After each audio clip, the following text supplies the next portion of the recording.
sénateur. Oui, merci Madame la maire de votre patience. Tout d'abord, je voulais dire, j'écoutais les débats depuis ce matin et je me disais que la maire de Paris, Madame Hidalgo, avait beaucoup de chance d'avoir Monsieur Emmanuel Grégoire comme adjoint aux finances. Parce qu'il n'est pas seulement adjoint aux finances, je lui trouve des dons de mentaliste, de magicien. C'est un petit peu le David Copperfield de la mairie de Paris. Attendez, je n'ai pas fini avec les compliments. En effet, pour être un très bon magicien, d'abord il faut avoir beaucoup de talent. Et Monsieur Grégoire a beaucoup de talent car il est en mesure de présenter un budget qui multiplie les manœuvres comptables, les manœuvres de prestidigitation. Je dirais même qu'il y a beaucoup de poudre aux yeux. Il y a par exemple un budget qui aujourd'hui est capable d'assumer des loyers capitalisés sur 60 ans, les fameux loyers capitalisés sur les 3 bailleurs sociaux de la ville de Paris. Il y a également un budget dans lequel il est difficile de voir un petit peu les décalages, dans lequel on voit poindre beaucoup de décalages entre les autorisations de programme et les crédits de paiement annoncés.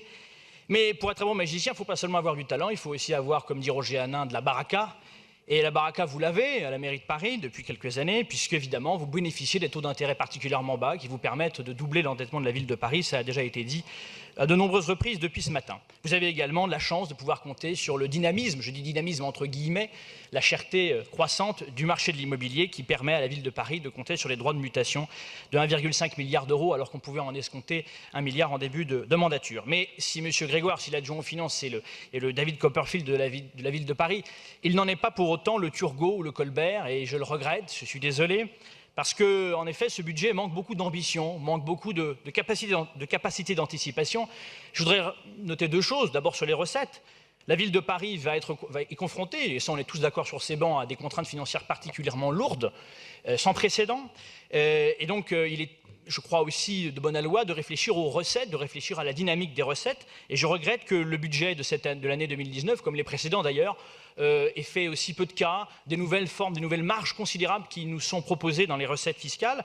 Rien, par exemple, sur la taxe de séjour, notamment la taxe de séjour qui est collectée vis-à-vis des gens qui font du Airbnb, du meublé touristique, dont nous connaissons la dynamique aujourd'hui à Paris. Rien sur la taxe des Casino Club qui sont inscrits dans la loi sur le statut de Paris et qui pourraient permettre, beaucoup de rapports ont déjà été faits sur ce sujet, de générer des recettes de 10 à 15 milliards d'euros par an pour la ville de Paris. Rien enfin sur les redevances, sur les relations commerciales qu'entretient la ville de Paris avec ses différents partenaires économiques. Et je le regrette profondément. Je ne vais pas revenir sur toutes les redevances que la ville de Paris a cessé de toucher, notamment la grande roue qui est très mince, mais par exemple sur les redevances sur les marchés publicitaires JC Locaux, 40 millions d'euros sur lesquels, trivialement, vous permettrez l'expression, nous nous sommes assis.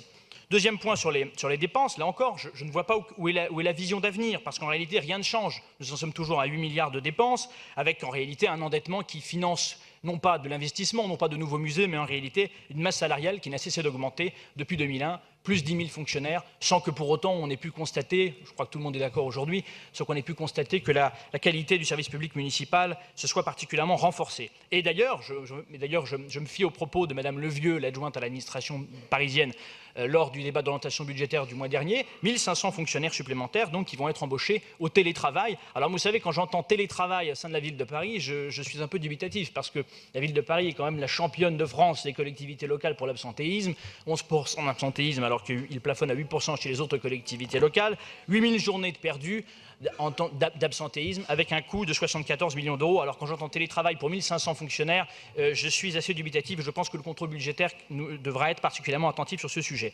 Alors pour terminer, je regrette donc surtout ce manque d'ambition, ce manque d'anticipation. J'ai l'impression qu'on fait le budget pour 2019, mais j'aimerais qu'on puisse faire le budget pour 2030. Et en réalité, on en est très loin. C'est un budget, je trouve, qui sent vraiment la fin de course, la fin de mandat. Voilà. Je le regrette parce qu'on oublie également de dire la vérité aux Parisiens. On oublie de dire que les efforts considérables que la ville de Paris a réalisés jusqu'à présent, notamment avec la baisse des dotations, vous avez raison de rappeler que ces baisses de dotations décidées sous François Hollande a représenté 14% des ressources de fonctionnement, mais ces efforts-là, les Parisiens vont devoir les poursuivre. Ils vont devoir les poursuivre avec la péréquation fiscale qui ne cesse d'augmenter. Jamais la ville de Paris n'a donné autant aux collectivités franciliennes. La ville de Paris, la péréquation parisienne va représenter 55% de la solidarité francilienne totale, mais cette péréquation-là, elle va continuer d'augmenter, elle est amenée à augmenter. Et puis également, je voudrais insister sur les coûts du Grand Paris Express, le métro du Grand Paris, dont les coûts ne cessent de déraper. Et d'ailleurs, je voudrais attirer votre attention sur le fait que le Sénat a voté une taxe très élevée, deux taxes supplémentaires et une augmentation de taxes pour un montant total de 250 millions d'euros qui vont peser sur les Parisiennes et les Parisiens, les commerçants et les entrepreneurs en particulier. Voilà ce que je voudrais dire. Pour terminer, vous aurez compris, Madame la maire, chers collègues, nous ne voterons pas ce budget qui nous semble insincère et surtout inadapté aux défis considérables que la ville de Paris doit affronter dans les années à venir. Merci. Monsieur De Froment pour le groupe Les